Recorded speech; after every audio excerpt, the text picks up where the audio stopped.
말씀, 에스겔 3장 1절 말씀부터 보시겠습니다.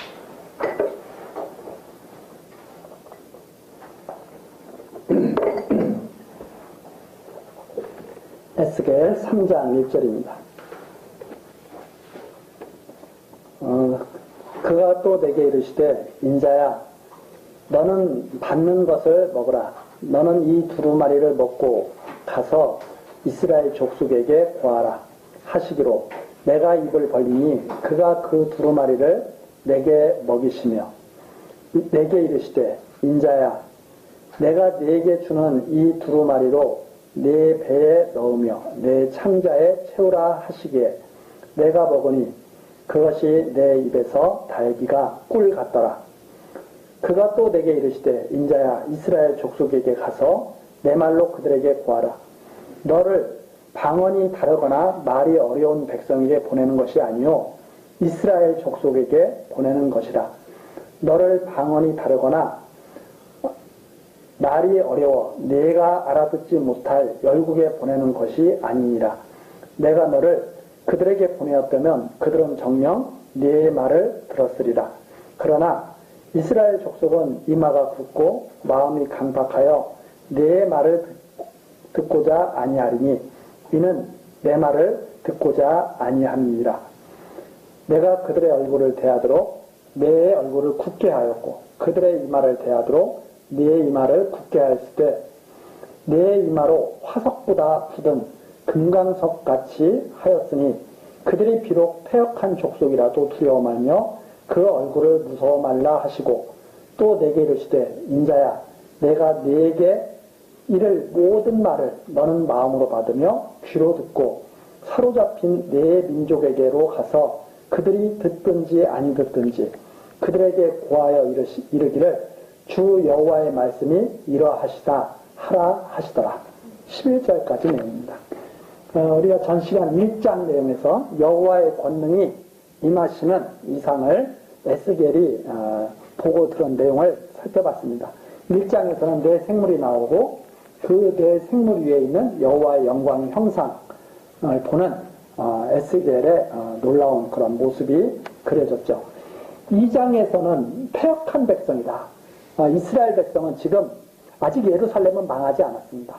예루살렘은 아직 망하지 않았는데 그러나 이제 곧 망할 겁니다. 그러니까 지금 이 시기가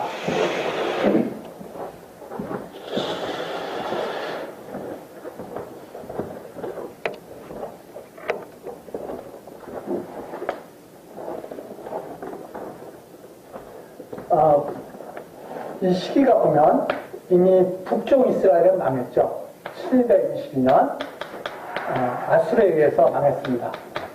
그래서 아수르의 뒤를 잇는 것이 바벨론이죠. 아수르의 뒤를 잇는 것이 바벨론인데 이미 아수르에 의해서 다 흩어져서 아수르 지역에 다 흩어져 있습니다. 북쪽 이스라엘에서. 그런데 남쪽 땅은 바벨론에 의해서 586년에 이제 멸망하게 되죠. 이 바벨론이 아수르 지역을 다 정복하게 되죠. 그래서 이제 바벨론 제국을 세우게 되는데 바로 이때 망하는 것이 586년이고 에스겔이 포로로 잡혀가는 것은 1차 포로, 2차 포로 이때 에스겔이 잡혀간다고 했습니다. 에스겔. 그러니까 망하게 이게 이제 3차 완전히 이제 3차 포로로 잡혀가고 있죠. 예, 605년, 597년 그리고 586년 이렇게 세 차례 나눠서 포로로 이제 잡혀가게 되는데 바로 그때가 에스겔이 망하기 예루살렘이 망하기 바로 전에 잡혀가게 되는 바로 그런 때 이제 이 말씀이 지금 임한 거죠. 그러니까 북쪽 이스라엘도 이미 포로로 다 바벨론 지역에서 다 남은 자들이 살고 있고 1차 포로 때 그리고 2차 포로 때 에스겔이 잡혀가는데 이때 이제 하나님의 말씀이 임해가지고 지금 이 말씀을 증거하시는 거죠. 그래서 에스겔을 불러가지고 지금 이 백성들이 아주 얼굴이 철판 같다. 뻔뻔하다. 얼굴이 뻔뻔하고 마음이 강팍해가지고 절대로 너가 전하는 말씀을 듣지 않을 거다. 그 듣지 않을 텐데 여호와 하나님께서는 에스겔을 불러서 말씀을 전하라고 그러신 거죠. 듣든지 안 듣든지. 그런데 3장 1절서부터 내용을 딱 보니까 2장 마지막 부분에서는 두루마리 책을 줬죠. 여호와의 말씀이 기록된, 재앙의 말씀이 기록된 두루마리 책을 줬는데 에스겔에게 그 책을 먹이십니다. 그것이 바로 3장 1절서부터 3절까지 나오는 거죠. 그걸 하나님이 에스겔에게 먹이시니까 그걸 먹고 나니까 참 그것이 달기가 꿀 같더라. 그래서 여호와의 그 말씀을 잘 소화했다는 것을 증거하고 있습니다. 이게 하나님께서 에스겔에게 말씀을 먹이시는 거죠. 즉 하나님의 주권적인, 절대 주권적인 역사, 말씀을 전하게 하시는 절대 주권적 역사를 지금 나타내시는 말씀입니다. 그러니까 하나님께서 부르시는 참 선지자에게는 하나님이 이렇게 절대 주권적으로 권능을 행사하셔서 말씀을 전하게 하시는 거죠. 그래서 그걸 채우니까 내 배에 넣으며 내 창자에 채우라 해가지고 그것을 채우니까 아주 달기가 꿀 같더라. 하나님의 말씀이 제대로 다 소화가 됐다고 하는 것을 나타내고 있습니다. 그러면서 4장에서부터 지금 11장까지 내용이 너에게 알아듣기 어려운, 너의 말을 알아듣기 어렵고 또 그 백성의 말을 너가 알아듣기 어려운 이방 족속에게 보내는 게 아니다. 너를 지금 포로로 잡혀와 있는 너의 백성들에게 보내는 것이다. 이렇게 말씀을 하시죠. 그래서 말이 다른, 예를 들어서 만일 에스겔이 히브리 사람인데, 그렇죠? 유다 사람인데 에스겔을 갖다가 저 아프리카 이상한 말 쓰는 데에다 보내면은 정말 답답할 거 아닙니까? 그런데도 하나님께서는 뭐라고 말씀하시냐면 아마 그런 대로 너를 보냈으면 그 사람들 다 들었을걸? 이렇게 말씀하시면서 너는 그런 대로 보내는 것이 아니라 너의 민족에게로 보낸다. 그런데 7절에 나오는 이스라엘 족속은 이마가 붓고 마음이 강팍해서 내 말을 절대 듣고자 아니할 것이다. 근데 하나님을 보내시는 거죠. 왜 그런가? 하나님이 말씀하신 대로 이루어지는 것을 깨닫게 하시고 바로에게 모세를 모세를 통해서 출애굽시키기 위해서 모세를 바로에게 보냈을 때도 바로가 말을 듣는다고 그래요? 안 듣는다고 그래요? 안 듣는다고 그러는데도 모세를 가서 보내가지고 이적을 행하게 하시죠. 로마서에 보면 하나님의 권능을 나타내시려고, 하나님의 권능을 나타내시려고 하는 것이다. 그래서 하나님의 말씀을 어떤 사람은 안 듣죠. 어떤 사람은 듣고. 왜 그러는가? 그것이 사람에게 달린 것이 아니라 하나님의 권능으로 되는 것인 것을 증거하게 하시려고 그렇게 역사하시는 것이다 하는 것을 우리들이 다시 한번 생각해 볼 수가 있습니다. 근데 많은 사람들은 똑똑하면 말을 듣고 조금 약간 공부를 못하고 그러면 말을 안 듣고 뭐 이런 식으로 생각하는 거죠. 그렇지 않습니다. 아무리 영특해서 박박사가 몇 개씩 돼도 안 될 사람은 안 듣고요. 지식이 없는 사람 같아도 하나님이 역사하시면 하나님 말씀을 다 깨닫고 듣고 그러죠. 왜 그런가 하면 육에 속한 것이 아니고 영에 속한 진리의 말씀이기 때문에 그렇다. 그래서 예수님의 그 제자들이 보면 박박사들이 많아요. 무식했던 사람들이 많아요. 세상 사람들이 봤을 때는 무식했던 사람들이 많거든요. 그래가지고 베드로가 막 복음을 전할 때 야 저거 학문 없는 사람 아니야? 그런데 어떻게 저렇게 말씀을 저렇게 놀랍게 전하지? 이렇게 말하는 것이 사도행전에 나와 있죠. 세상 사람들이 생각하는 그렇게 공부 잘한다고 해서 하나님 말씀 잘 받고 또 뭐 대학교를 안 나왔다고 해서 하나님 말씀은 뭐 안 받고 그런 것이 아니다. 여기 나오잖아요. 방언이 달라도 잘 듣게 할 사람은 잘 듣게 하신다. 아무리 말이 똑같아도, 알아듣기 쉬워도, 알아듣기 쉬운데도 거부할 사람은 끝까지 거부한다. 알아듣기 어려워도 받아들일 사람은 금방 받아들인다. 이렇게 말씀하시는 내용이 거기 나오면서 절대 들어요, 안 들어요? 안 들어야 망하잖아. 예루살렘 망한다고 하나님 말씀하셨는데 하나님 말씀을 대적해야 되잖아요. 그렇죠? 그래서 미리 말씀하십니다. 절대 너희들 듣지 않는다. 그래서 내가 말한 대로 예루살렘이 다 망하게 될 것이다. 이제 그런 내용을 앞으로 계속 증거가 되는데 8절 내용입니다. 그런 간팍한 백성을 대하려면 에스겔도 어떻게 해야 돼요? 강해져야 돼요. 에스겔도. 그래서 이 에스겔의 이름에 담고 있는 뜻이 여호와께서 강하게 하신다. 여호와께서 강하게 하신다. 이런 뜻입니다. 그래서 8절에 보니까 내가 그들의 얼굴을 대하도록 내 얼굴을 굳게 하였고 그들의 이마를 대하도록 내 이마를 굳게 하였으되 금강석같이 했다. 9절에 금강석같이 했으니까 패역한 백성을 두려워하지 말라. 에스겔이 하나님의 말씀을 전하면 그들이 에스겔을 갖다가 막대하겠어요? 존경하겠어요? 막대할 거다 이 말입니다. 그래가지고 에스겔이 만일 여리여리한 사람이면 상처를 많이 받을 거예요. 왜? 막 험한 말도 막 할 거예요. 에스겔한테. 그런데 에스겔은 듣지 않아도 험한 말을 막 그 사람들이 해도 그 사람들을 계속 상대를 해야 돼요. 그러면 마음이 어떻게 해야 돼요? 강해야 돼요. 하나님이 그렇게 해주시겠다는 말입니다. 그러면서 무서워 말라고 하면서 10절 마음으로 받으라. 원래 순서가 귀로 듣고 마음으로 받고 이게 순서 같잖아요. 근데 먼저 나옵니다. 너는 마음으로 받고 귀로 들어라. 즉 어디가 더 중요하냐면 그 내부죠. 내부. 알맹이가 더 중요한 거죠. 겉으로 듣는 것보다는 정말 이해를 하고 하나님의 뜻을 하나님의 그 심정을 이해를 해야 되는 거죠. 하나님이 왜 이런 간팍한 족속에게 끝없이 말씀을 전하시는가? 하나님의 의를 증거하기 위해서. 복음에는 인간의 의가 나타납니까? 하나님의 의가 나타납니까?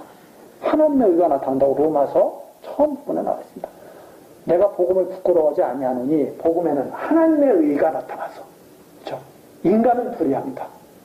그 불의한 인간에게 하나님은 처음 말씀하셨던 것처럼 변하지 않고 끝까지 언약하신 말씀을 지키시죠. 하나님의 의죠. 그 하나님의 그 심정 그걸 바르게 이해를 해야 되죠. 그래서 그것이 겉으로만 이해가 되는 것이 아니라 중요한 것이 아니라 마음으로 듣고 마음으로 받고 귀로 들어야 된다. 해서 강조하는 내용입니다. 정말 깊이 있는 하나님의 말씀을 너는 새겨들어야 된다. 그러면서 사로잡힌 내 민족에 가서 다 지금 포로로 잡혀가 있잖아요. 포로로 잡혀가 있는 내 민족에게 가서 하나님 말씀을 전하라. 듣든지 안 듣든지 주 여호와의 말씀이 이러하시다. 이렇게 하라는 말입니다. 다른 거 필요 없죠. 이게 바로 진정한 선지자의 모습이죠. 다른 군더더기가 없이 여호와의 말씀이 이렇습니다. 그러면 그 말씀이 역사하시죠. 이제 12절로 넘어갑니다. 12절서부터 15절까지 여호와의 권능으로 감동된 에스겔이 이제 그발강가의 백성 중에 거하게 되는 내용입니다. 때에 주의 신이 나를 들어 올리시는데 내 귀에 크게 울리는 소리가 들려 이르기를 여호와의 처소에서 나는 영광을 찬송할지어다. 여호와의 보좌에서 나는 영광을 찬송하라는 그런 말씀이죠. 이는 생물들의 날개가 서로 부딪히는 소리와 생물 곁에 바퀴라 바퀴 소리라 크게 울리는 소리더라. 이 생물들이 바로 여호와의 영광을 찬송하면서 하나님의 뜻을 수종드는 그러한 생물들이라고 하는 것을 알 수 있습니다. 그런 존재라고 하는 것. 그래서 하나님의 영광을 찬송하는 그러한 소리를 들으면서 에스겔이 들어올려지죠. 14절입니다. 주의 신이 나를 들어올려 데리고 가시는데 내가 근심하고 분한 마음으로 행하니 여호와의 권능이 힘있게 나를 감동하시더라. 에스겔은 지금 여호와께서 주시는 그 두루마리를 먹었잖아요. 먹고 완전히 소화가 됐습니다. 하나님의 그 말씀은 이스라엘 백성에 대한 분노, 진노가 담겨져 있죠. 그러니까 완전히 여호와 신에 감동된 에스겔이 하나님의 심정과 똑같이 된 거죠. 그래서 하나님의 그런 이스라엘 백성에 대한 그런 분한 마음, 하나님의 뜻을 어렵게 하고 택한 백성이 이방인보다 더 악해진 그러한 모습에 여호와께서 진노하시는 그런 마음이 에스겔에게도 생긴 거죠. 그래서 여호와의 권능이 힘있게 나를 감동하시더라. 완전히 여호와의 선지자로서 이제 준비가 되어가고 있다는 것을 지금 밝혀주고 있습니다. 15절 이에 내가 데라빕에 이르러 그 사로잡힌 백성, 즉 포로된 백성, 유다 백성들, 북이스라엘 백성들, 이렇게 다 포로된 백성들이 있는 곳이죠. 그발 강가에 거한 자들에게 나아가 그 중에서 민다피 7일을 지내니라. 민다피, 넋을 잃다, 또 황폐케되다, 놀라다 이런 뜻이거든요. 그러니까 마음이 먹먹해져가지고 이게 지금 무슨 일인가. 갑자기 에스겔이 지금 하나님께 부름받지 않았습니까? 그리고 사명을 받고 하나님의 말씀을 먹고 이런 하나님의 주권적 권능 아래에서 선지자의 사명을 받게 됐는데 그냥 넋을 잃은 상태로 며칠을 지내게 되는 거죠. 자, 그렇게 해서 이스라엘의 그런 참담한 모습을 생각하면서 지내는데 16절입니다. 7일 후에 여호와의 말씀이 내게 임하여 가라사대 인자야 내가 너를 이스라엘 족속의 파수꾼으로 세웠으니 너는 내 입의 말을 듣고 나를 대신하여 그들을 깨우치라. 너가 바로 내가 하는 말을 전해주는 그런 파수꾼이 돼야 된다. 즉 똑바로 전해야 되죠. 파수꾼이 잘못 파수를 쓰면 어떻게 되는 거예요? 다 망하는 거죠. 그러니까 너는 나를 대신해서 그들을 깨우치는 파수꾼이다. 그래서 하나님께서 특별히 에스겔에게 특별히 사명을 맡기시는 그러한 말씀입니다. 그리고 나서 18절입니다. 이 사명이 얼마나 중요한 사명인가?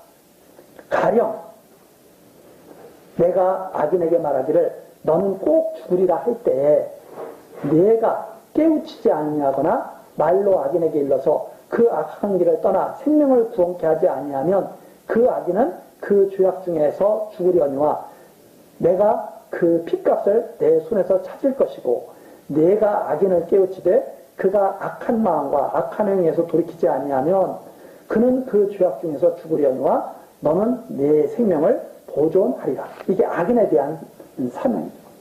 악인. 세상은 크게 우리 사람은 남자와 여자 이렇게 나눌 수도 있지만 성경에서는 남자 여자 이렇게 지금 여기서는 그렇게 나누지 않고 사람은 악인과 의인이 있죠. 그래서 악인과 의인 지금 이렇게 이제 나누어서 말씀하시는 거죠. 에스겔에 어떤 사명이 있느냐? 하나님이 너 악인에게 너 죽으리라 이렇게 딱 했어요.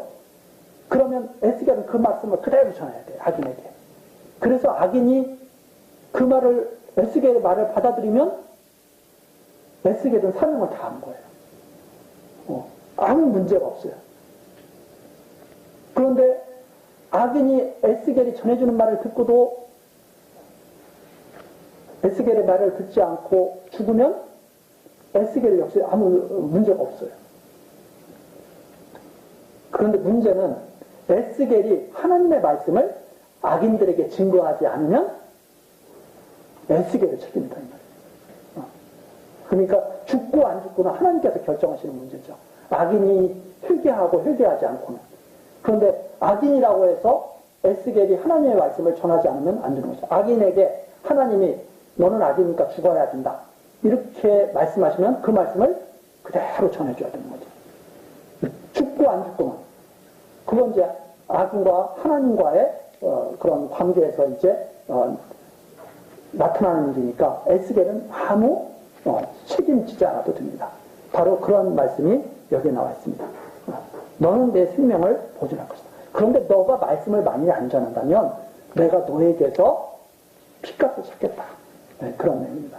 그러니까 악인에게도 에스겔은 하나님의 말씀을 그대로 전해야 됩니까? 안 전해야 됩니까? 그대로 전해야 된다. 그럼 의인에게는 어떠냐? 의인에게도 또 마찬가지라는 거죠. 그게 바로 20절 내용입니다. 또 의인이 그에 의해서 돌이켜 악을 행할 때에는 이미 행한 그 의인은 기억할 바가 아니라 내가 그 앞에 거치는 것을 두면 그가 죽을지니 이는 내가 그를 깨우치지 않음이라. 그가 그 주 중에서 죽으려니와 그 핏값은 내가 내 손에서 찾으리라. 그러나 내가 그 의인을 깨우쳐 범죄치 않게 하므로 그가 범죄치 아니하면 정령 살리니 이는 깨우침을 받음이며 너도 내 영혼을 보존하리라. 악인도 마찬가지지만 의인도 마찬가지예요. 의인인데 에스겔이 의인이니까 나는 이제 그 상관없어, 이렇게 하면 안 된다 이 말이죠. 의인에게도 지금까지는 의인이어도 내일 잘못을 할 수가 있죠. 예를 들어서 율법을 오늘까지는 잘 지켰어요. 그러면 내일의 율법을 한 가지를 어겼어요. 그러면 그 사람에게 가서 뭐라고 말해줘야 돼요? 너는 율법을 어겼기 때문에 너는 죽는 거야. 이제 하나님이 거치는 것을 두잖아요. 계속 걸리도록. 근데 어떤 사람들은 나는 거룩해. 나는 잘못은 나는 한 가지 했는데 잘한 것은 나는 9가지야. 그래서 나는 의인이야. 이렇게 말한다 이 말입니다. 사람들이 그렇게 생각하는 사람들 많거든요. 나는 10가지를 내가 행위를 했는데 사람들이 어떻게 생각하는 사람들이 많냐면 나는 9번은 선행을 했어. 9번은 선을 행했어. 그런데 내가 한 번은 내가 악을 행했어. 이렇게 생각하거든요. 그래서 나는 의인이야. 이렇게 생각하는 사람들이 있어요. 수학적으로 계산해가지고. 그런데 지금 뭐라고 말씀하시냐면 어저께까지 이렇게 의인으로 잘 살았어. 그런데 거치는 것을 하나님이 넘어지는 것을 갖다 하나 딱 두셨어요. 그래가지고 딱 넘어져 버린 거예요. 그러면 이제 죽게 된 거예요. 이 율법이거든요. 율법은 모든 것을 항상이거든요. 항상. 율법으로 의인이 되려면 모든 것을 항상, 어저께까지는 아무리 잘했어도 오늘 넘어지면 끝장나는 거예요. 모든 것을 항상. 그러면 에스겔이 말해줘야 돼? 안 말해줘야 돼? 너 이거 죽는 거야. 그렇게 말해줘서 의인이 정말 그러네 하고 깨달으면 좋죠. 그런데 에스겔이 안 전해주는 거예요. 그러면 너한테 핏값을 묻겠다 이 말입니다. 그래서 악인에게도 하나님 말씀을 변함없이 그대로 가감없이 여호와의 말씀이 이렇습니다 하고 전해줘야 되고, 의인에게도 여호와의 말씀이 이렇습니다. 그 당시 구약의 그 당시 의인들은 항상 뭐와 관계가 있냐면 율법과 관계가 있거든요. 자기네들이 율법을 잘 지킨다고 생각을 했거든요. 그런데 하나님께서는 율법으로 지금 망하게 하시는 거거든요. 율법으로. 이미 북쪽 이스라엘도 망했고 남쪽 유다도 조금 있으면 이제 더 망할 거거든요. 에스겔에게, 악인에게도 의인에게도 너가 잘 깨우쳐야 된다. 그러면 너한테는 핏값을 묻지 않겠지만, 만일 악인에게 너가 깨우치는 말을 전해주지 아니하고 의인에게 깨우치는 말을 전해주지 아니하면 너에게 핏값을 묻겠다. 이러한 사명을 주신 거죠. 그런데 듣는다 그래? 안 듣는다 그래? 앞에서 안 듣는다 그래. 그러니까 안 들어도 전하라는 말입니다. 자, 그게 바로 이제 의인과 악인에게 꼭 전해라고 하는 그런 말씀이시고, 22절서부터 이제 27절까지 내립니다. 여호와께서 권능으로 거기서 내게 임하시고 또 내게 이르시되 일어나 들로 나아가라. 내가 거기서 너와 말하리라 하시기로. 내가 일어나 들로 나아가니 여호와의 영광이 거기 머물렀는데 내가 전에 그발강가에서 보던 영광과 같은지라. 내가 곧 엎드리니 주의 신이 내게 임하사 나를 일으켜 세우시고 내게 말씀하여 가라사대 너는 가서 내 집에 들어가 문을 닫으라. 인자야, 무리가 줄로 너를 동여매리니 네가 그들 가운데서 나오지 못할 것이라. 내가 내 혀로 내 입천장에 붙게 하여 너로 벙어리가 되어 그들의 책망자가 되지 못하게 하리니 그들은 패역한 족속이니라. 그러나 내가 너와 말할 때 내 입을 열리니 너는 그들에게 이르기를 주 여호와의 말씀이 이러하시다 하라. 들을 자는 들을 것이요 듣기 싫은 자는 듣지 아니하리니 그들은 패역한 족속입니다. 그리고 또 에스겔이 또 하나님 여호와의 영광이 딱 나타나가지고 너 들로 나가라. 그래서 들로 나아가서 여호와의 영광을 보게 하신 다음에 1장에 나와 있는 것처럼 다시 여호와께서 나타나셔가지고 말씀하신 거죠. 인자야, 너 집에 들어가 있어. 너 아무 때나 말씀 전하는 게 아니다 이 말입니다. 아무 때나 말씀 전하는 게 아니라 26절에 보니까 너 벙어리 되게 할 거야 내가. 그래서 책망자가 되지 못하게 할 거야. 그런데 27절은 또 뭐라고 말씀하시냐면 내가 내 입을 열어줄 거야 또. 그래서 열어줄 때 너는 그들에게 말하기를 이르기를 주 여호와의 말씀이 이러하시다. 에스겔이 말씀을 자기 마음대로 전하게 하신다는 거예요. 하나님이 때를 정해서 전하게 하신다는 거예요. 네. 완전히 때를 정해서. 완전히 주관하셨어. 그래서 에스겔로 하여금 말씀을 증거하게 하신다.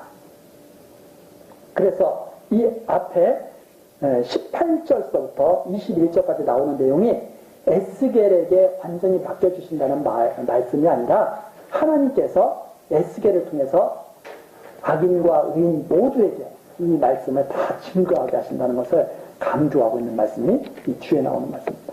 그래서 우리들이 이런 걸 잘 이해하지 못하면 어떤 것은 에스겔 마음대로 하게 하시고 어떤 것은 여호와께서 주관하시고 이렇게 자꾸 사람들이 생각하는 거죠.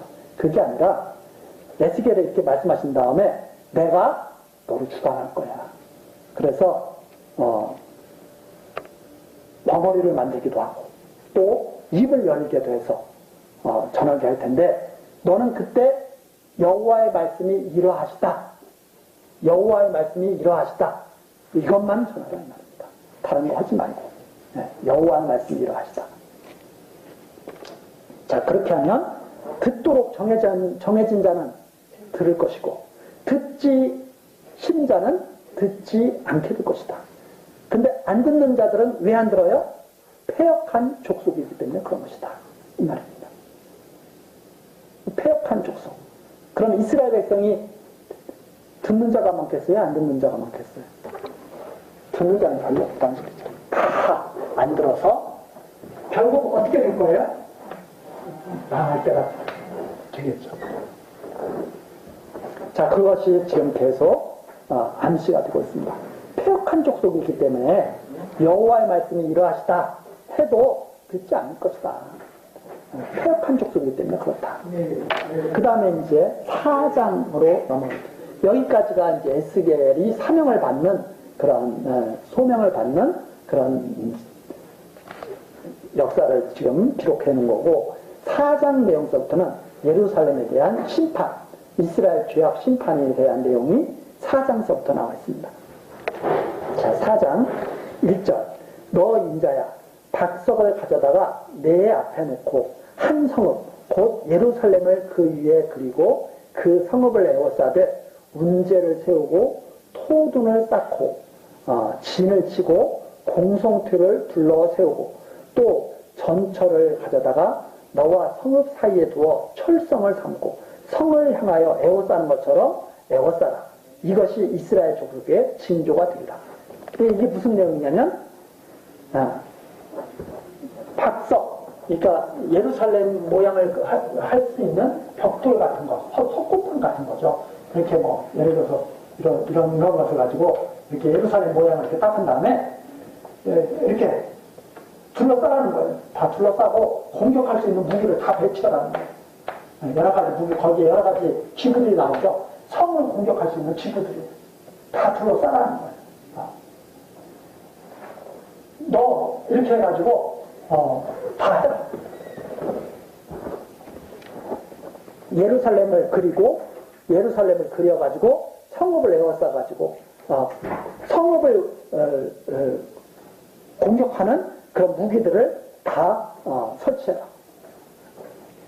징조가 있는 거야, 이게. 지금 언제예요?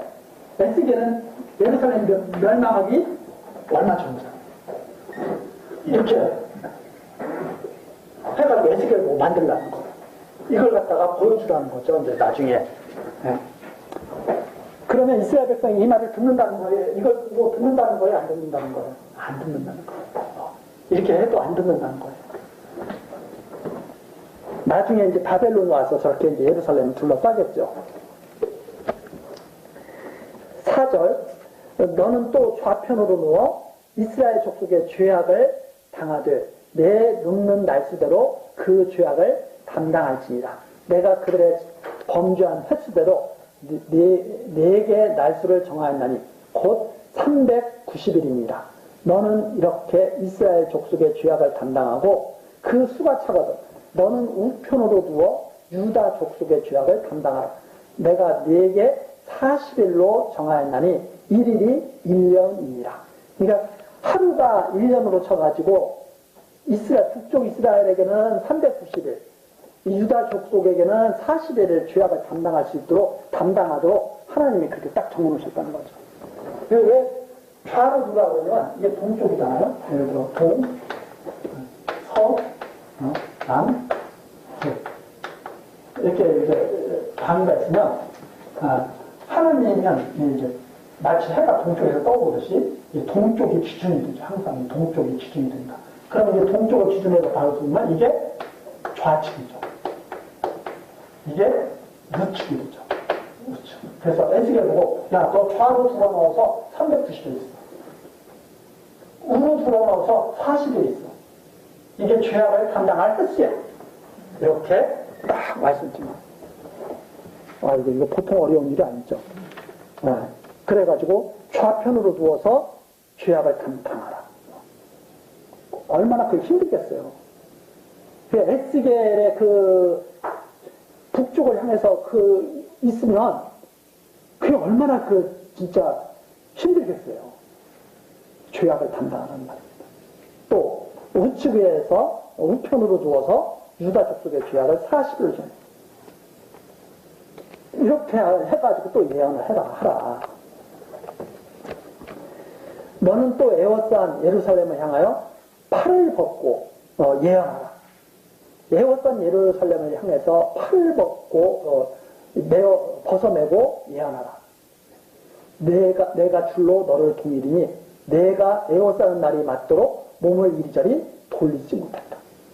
하나님께서 그냥 꼼짝 못하게 하고 마음대로 꼼짝 못하게 해가지고 그렇게 그냥 사람들한테 그걸 보여주게 하시는 거죠. 바로 이 선지자의 고통이 얼마나 극심한가 하는 것을 통해서 그들의 죄악의 고통이 얼마나 극심하게 진노받는 것인가를 나타내는 그런 모습이죠.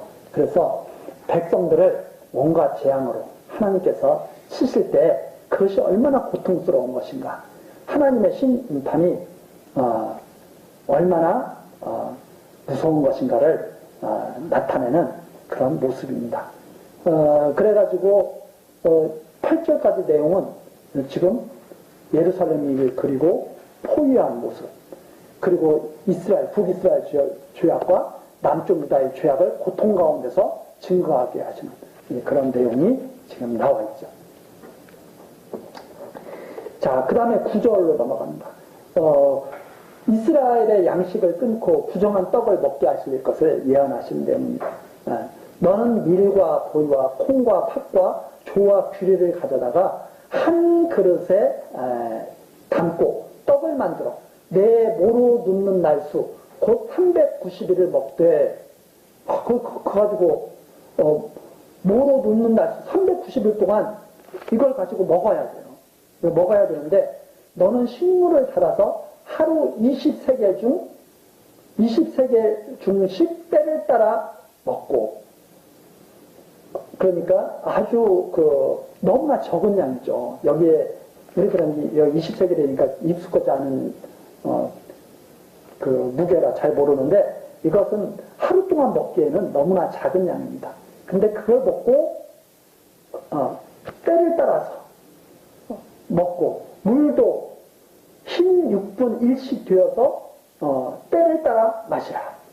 그러니까 아주 극수량을 먹고 극수량을 마시라는 거예요. 그 390일 동안 너는 그것을 보리떡처럼 만들어 먹되 그들의 목전에서 인분불을 피워 구울지니라. 그것도 우리처럼 가스불을 쓰는 게 아니라 그것으로 불을 때워가지고 불을 피워가지고 그렇게 해서 먹으라는. 근데 이게 아주 부정하거든요. 그러면은 이스라엘 백성이 이렇게 먹는 것은 진짜 부정한 음식이거든요.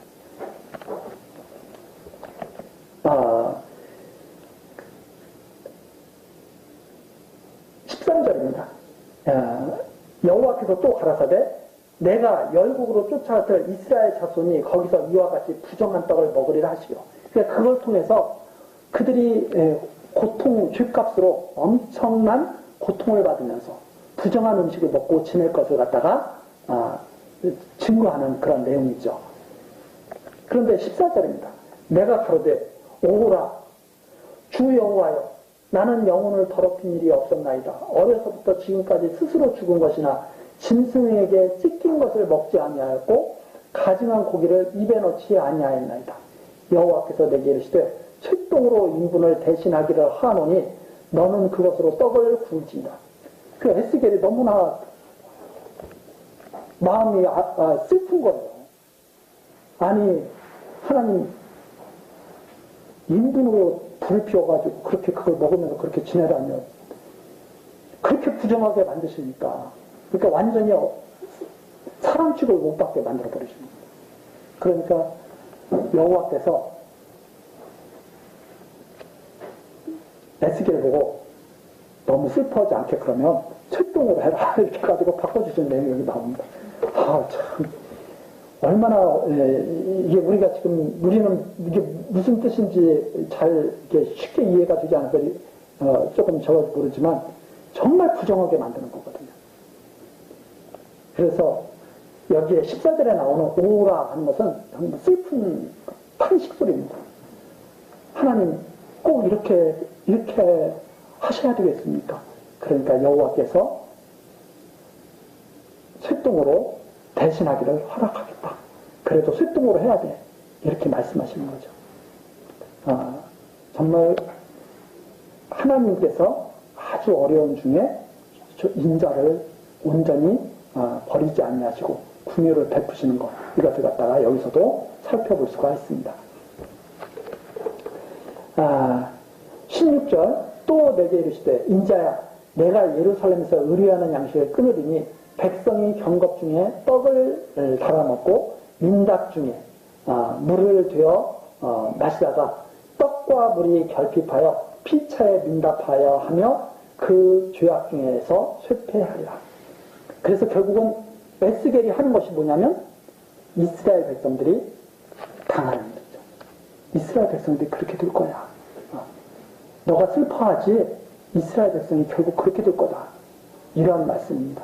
그러니까 에스겔에게는 그나마 인자를 베푸셔서 인분 대신에 쇳동으로 하게 하지만 이스라엘에게는 하나님이 변함없이 재앙을 내리신다고 하는, 그래서 부정한 것들을 먹고 살게 하시겠다고 하는 것이 4장 17절까지 나왔습니다. 그리고 나서 이제 5장으로 넘어가죠.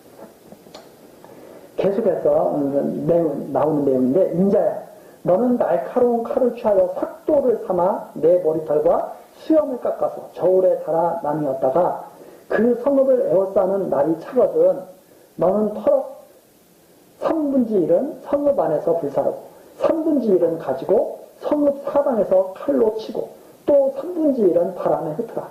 내가 그들을 따라 칼을 빼리라. 너는 터럭 중에서 조금을 가져 내 옷자락에 싸고 또 그 가운데서 얼마를 가져 불에 던져 사르라. 그 속에서 불이 이스라엘 온 족속에게로 나오리라. 또 에스겔에게 하나님이 말씀하시는 내용이 뭐냐면 머리털하고 수염을 다 깎으라는 거예요. 그러면 이스라엘 백성들은 진짜 수치스러운 또 그 일이거든요. 그런데 그걸 다 깎아가지고 저울로 재가지고 3분의 1씩 나눠놓으라는 거예요. 다. 그래가지고 예루살렘이 이렇게 애워 쌓이는 날이 차거든 3분의 1 나눈 것을 갖다가 3분의 1은 불사로 3분의 1은 칼로 다 쳐서 다 잘게 다 부숴버리고 3분의 1은 바람에 흩어버리라는 거예요. 그러면 여호와께서 뒤를 따라서 칼을 빼가지고 다 멸하신다고 하는 그런 내용이죠. 그리고 터럭 중에서 조금 가져서 옷자락으로 싸라는 거예요. 그러니까 많이 남기겠다는 거예요? 조금 남기시겠다는 거예요? 아주 조금 남기고 그걸 에스겔의 머리털을 밀어서 수염을 다 깎아서 그렇게 증거하라는 내용입니다. 이게 이렇게 쉽게 증거를 해주시는 거죠. 이 그림으로 이렇게 보여주는 거, 이게 보여주는 거 사실 이해하기가 제일 이해하기 어려운 것이 그냥 이렇게 말해주면은 앞에서 무슨 말 했는지 금방 잊어버리고 뒤에 말만 기억나고 그러잖아요. 그럼 사람들이 잘 잊어버리지 않게 하려고 글로 이렇게 기록하면 앞에 뭐라고 했더라? 또 글로 이렇게 살펴보고 그것도 이해하기 어려우면 그림으로 그렸어요. 그래서 어린아이들 책일수록 뭐가 많아요? 그림이 많아요. 그림이. 네. 그림으로 바로바로 보고 이해할 수 있게. 그러나 많이 이제 배우고 배울수록 글자 크기가 작아지면서 빽빽해지게 되죠. 이스라엘 백성에게 하나님께서 정말 분위를 베푸셔서 이렇게 쉽게 다 말해요. 이렇게 될 거야. 다 이렇게 될 거야. 이렇게 쉽게 가르쳐 주는데도 들어야 안 들어요? 안 듣는단 말입니다. 이게 지금 하나님께서 에스겔에게 이렇게 말씀을 전할 수 있도록 직접 눈으로도 보고 귀로도 듣고 다 이렇게 해서 깨닫도록 그렇게 하시는 그런 역사를 지금 보여주시는 거니까 얼마나 이스라엘 백성은 끝까지 붙으셨는지를 알 수가 있습니다. 자, 5절입니다. 5절서부터 주 여호와께서 가라사대 이것이 곧 예루살렘이다. 이게 바로 예루살렘의 모습이다 이 말입니다. 장차 이 예루살렘 모습이에요. 내가 그를 이방인 가운데 두어 열방으로 둘러있게 하였거늘 그가 내 규례를 거스려서 이방인보다 악을 더 행하며 내 율례도 그리하니 그 둘러있는 열방보다 더하니 이는 그들이 내 규례를 버리고 내 율례를 행치 아니하였습니다. 하나님의 말씀을 이방인들보다 더 우습게 한다 이 말입니다. 이스라엘 백성들이. 그래서 7절이죠. 그러므로 나 주 여호와가 말하노라. 너희 요란함이 너희를 둘러있는 이방인보다 더하여 내 율례를 행치 아니하며 내 규례를 지키지 아니하고 너희를 둘러있는 이방인의 규례대로도 행치 아니하였느니라. 네. 즉 무슨 말이냐면 이스라엘은 하나님의 말씀을 받고도 이방인들보다 더 악한 짓들을 많이 했다. 8절입니다. 그러므로 나 주 여호와가 말하노라. 나 곧 내가 너를 치며 이방인의 목전에서 너희 중에 벌을 내리되 내 모든 가증한 일로 인하여 내가 전무후무하게 네게 내릴지라. 그리한즉 너희 중에서 아비가 아들을 먹고 아들이 그 아비를 먹으리라. 내가 벌을 네게 내리고 너희 중에 남은 자를 다 사방에 흩으리라. 그래서 완전히 재앙 속에서 다 흩어버릴 것을 말씀하십니다. 11절 내용이죠. 그러므로 나 주 여호와가 말하나 내가 나의 살을 두고 맹세하노니 하나님은 당신을 두고 맹세를 하시죠. 내가 모든 미운 물건과 모든 가증한 일로 내 성소를 더럽혔은즉 나도 너를 아껴보지 아니하며 긍휼을 베풀지 아니하고 미약하게 하리니 너의 가운데 3분의 1은 온역으로 죽으며 기근으로 멸망할 것이요 3분의 1은 너희 사방에서 칼에 엎드러질 것이며 3분의 1은 내가 사방에 흩고 또 그 뒤를 따라 칼을 빼리다. 그래서 왜 3분의 1을 나누게 하셨는지를 다 증거를 해주시죠. 그러면서 우리가 여기서 조금 정리를 하고 넘어갈 것이 11절입니다. 너희가 나를 섬기지 않고 우상 섬겨서 나도 너희들을 갖다가 그대로 두지 않고 멸망시키겠다. 11절 내용만 딱 보면 지금 백성들이 행위를 악하게 했기 때문에 나도 거기에 복수를 얻겠다. 뭐 이렇게 들리죠. 근데 그것이 아니라 하나님께서는 하나님의 의를 나타내시겠다는 말입니다. 하나님의 공의를 시행하시겠다는 말입니다. 왜 그런가 하면 백성들은 그렇게 했거든요. 모세에게 율법을 줬을 때 다시 한번 그런 부분 나올 때 항상 이걸 잘 정리를 해야 됩니다. 모세에게 하나님의 말씀을 주셨을 때 백성들이 그렇게 약속을 하죠. 이 말씀 잘 지켜서 하나님 잘 섬기겠습니다. 우리 맹세하겠습니다. 이렇게 하죠. 그런데 여호와께서 그렇게 말씀하시거든요. 너희들이 그러면 참 좋은데 너희들은 아마 뭐 그렇게 못할걸? 그럴 때 너희들이 잘했을 때 내가 그럼 복 주겠다. 그러나 너희들이 못하면 내가 반드시 저주, 멸망시키겠다. 저주 내리겠다. 이렇게 말씀하시거든요. 그러면 이스라엘 백성이 지금 이때가 됐어요. 돼가지고 하나님의 말씀을 받고도 하나님의 말씀을 받지 않은 이방인들보다 우상을 더 섬기고 난리가 났어요. 그러니까 더 악하죠. 하나님의 말씀을 받고도 가르침을 받고도 그렇게 했으니까 이방 사람들은 모르니까 그들은 양심의 법이 되겠지만 이스라엘 백성은 하나님의 말씀을 받고도 지금 이렇게 됐다는 말입니다. 그러면 하나님께서는 너희들이 불의를 행했지 않느냐. 율법 잘 지켜준다고 나하고 약속해놓고 너희들이 불의를 행하지 않느냐. 그런데 너희는 불의를 행했지만 나는 내가 말한 대로 의를 행한 공의를 행한다는 말이에요. 공의를 행한다. 그래서 이걸 잘못 이해하면 꼭 인과응보. 너가 잘못했기 때문에 내가 너 때릴 거야. 이렇게 많은 사람들이 듣는데 그것이 아니라 너희들은 불의를 행했지만 나는 의를 행한다. 그래서 내가 칠 것이다. 네. 말씀하신 대로 그대로 이루신다 이 말입니다. 이스라엘 백성에게 여호와임을 깨닫게 하시려고. 그것이 이제 뒤에 나오게 됩니다. 네. 칼을 빼리라. 13절 이와 같이 내 노가 다한즉 그들에게 향한 분이 풀려서 내 마음이 시원하리라. 이렇게 역사를 하나님께서 이들에게 말씀하신 대로 다 이루게 되면 시원하실 것이다. 내 분이 그들에게 다한즉 나 여호와가 열심으로 말한 줄을 그들이 안다. 하나님의 열심으로 이 말한 것들을 다 이루어지는 것인 줄을 이제 알게 될 것이다.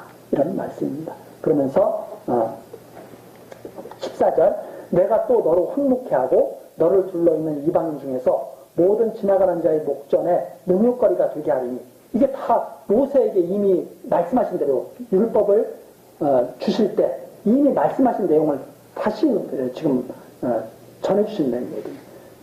내가 그렇게 한다고 했으니까 나 그렇게 할 거야. 그러면서 15절 내 노와 분과 중한 책망으로 내게 벌을 내린즉 너를 둘러있는 이방인에게 내가 수욕과 조롱을 당하고 경계와 교회한 것이 되리라. 네. 교훈이 될 너의 이런 일들이 나중에 모든 이방들에게 다 교훈이 될 거다. 이게 나 여호와의 말입니다. 그래서 이런 역사가 바로 모든 족속에 교훈이 주는 거죠. 하나님은 언약의 말씀대로 변함없이 이루시는구나. 사람들은 약속하고도 막 밥 먹듯이 뒤집고 우리 사람들이 그러잖아요. 약속한 다음에 딱 어기면 잘못한 거잖아요. 그런데 그러잖아요. 아, 환경이 바뀌었잖아. 어제하고 오늘은 똑같냐? 이 사람들이 그렇게 말한다, 이 말입니다.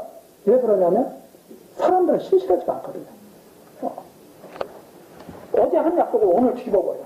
왜 뒤집냐 했더니, 아, 어제하고 오늘 다르잖아. 그럼 뭐 할 말이 뭐가 있어요? 그럼 약속할 필요가 있어요, 없어요? 약속할 필요가 사실 없는 거죠. 왜? 어제하고 오늘하고 바뀌면은 밥 먹듯이 뒤집을 거거든요. 그러나 하나님은 절대 말씀하신 대로 바뀌지 않고 이루시는 것이다. 하나님의 의죠. 인간은 불이죠. 네. 어제 한 말도. 그래서 사람의 말을 믿는 것이 어리석은. 네. 다 어리석죠. 사람의 말. 예를 들어서 저런 거 한번 해보죠. 나라에 무슨 예를 들어서 연금 같은 거 한번 생각해 보세요. 시간 지나면 바뀌어야 안 바뀌어요. 그거 믿고 안 바뀔 것이라고 믿고 사는 사람이 멍청한 사람이에요. 그건 계속 바뀌는 거예요. 그 바뀌는 사람이 의롭다고 그래요? 바꾸지 말라고 하는 사람이 의롭다고 그래요? 바꾸지 말라고 하는 사람, 저 답답한 사람이라 세월이 바뀌었는데 왜 그거 이해 못한다고 그러죠. 바꾸는 사람들이 오히려 큰 소리 치는 거예요. 그래서 사람의 말을 믿고 사는 것은 그건 어리석은 겁니다. 시대가 바뀌면 다 바뀌게 되는 거예요. 도덕도 시대가 바뀌면 다 바뀌어요. 남녀 7세 부동석, 그거 요즘에 말하면 정신 나간 사람이에요? 정신이 똑바른 사람이에요? 네. 그거 하나만 보면 다 아는 거죠.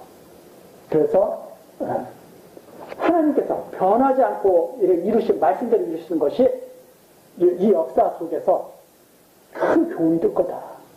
인간은 불의하고, 하나님은 의롭다고 하는 사실. 자, 그 다음에, 여호와의 말입니다. 그러면서 16절. 내가 멸망케 하는 기근의 독한 살로 너희를 멸하러 보내지. 바벨론이 와서 멸하는 겁니까? 하나님이 독한 살을 보내는 겁니까? 독한 살을 보내신다. 역사 하나님을 모르면 바벨론이 와서 망하겠다. 그런데 성경은 하나님이 살을 쏘실 것이다. 독한 화살을. 그랬죠. 기근을 더하여 너희의 의뢰하는 양식을 끊을 것이다. 내가 기근과 악한 짐승을 너희에게 보내어 의롭게 하고 너희 가운데 온역과 살육으로 행하게 하고 또 칼이 너희에게 임하게 하리라. 누가? 여호와 하나님께서 그렇게 할 것이다. 언약했습니다. 그러니까 이미 모세에게 율법을 주고 백성들에게 말씀하신 대로 이루시기 위해서 벌써 바벨론은 이때 강력으로 나타나지만 하나님께서는 이미 준비하고 계셨다는 것을 우리가 짐작해보죠. 하나님 미리 다 이렇게 준비하고 계셨던 거구나. 다 이루실 것을. 그렇죠. 그래서 17절까지 내용이 바로 이 내용입니다. 이스라엘이 여호와의 여심으로 행하는 심판임을 알게 하시고 모든 족속들로 교훈을 얻게 하실 것이다. 그런 역사를 하나님께서 펴실 것을 말씀하시는 내용이 5장까지 나와 있습니다. 다음 시간 6장 계속해서 이제 6장 내용에는 여호와를 알게 하시기 위해서 이런 역사를 하신다 하는 내용입니다. 그 내용을 우리 다음 시간 계속 살펴보도록 하시겠습니다. 기도하시겠습니다. 은혜로우시고 자비로우신 여호와 하나님, 오늘 또 우리들을 인도하시고 지켜주시니 감사드립니다. 이 시간 에스겔서를 통하여 언약 백성이 하나님을 잊어버리고 우상을 섬기며 죄악을 행하는 것을 책망하시고 진노하시는 하나님의 말씀을 우리들 살펴봤습니다. 하나님 아버지, 이스라엘을 율법 아래 두시고 재앙을 내리신 것처럼 하나님께서 지혜를 감추시고 우리들을 미련케 하시면 우리들도 양식 아닌 것을 위하여 은을 달아주며 배부르지 못할 것을 위하여 수고하는 어리석고 허망한 그러한 삶을 살게 됩니다. 하나님, 우리들에게 구물과 지혜를 베풀어 주옵소서. 믿음 안에서 진리의 사랑을 받고 부지런히 하나님 말씀 듣고 깨닫고 여호와를 청종하며 살아가는 주의 백성 되게 하옵소서. 예수 그리스도의 이름으로 기도드리옵나이다. 아멘.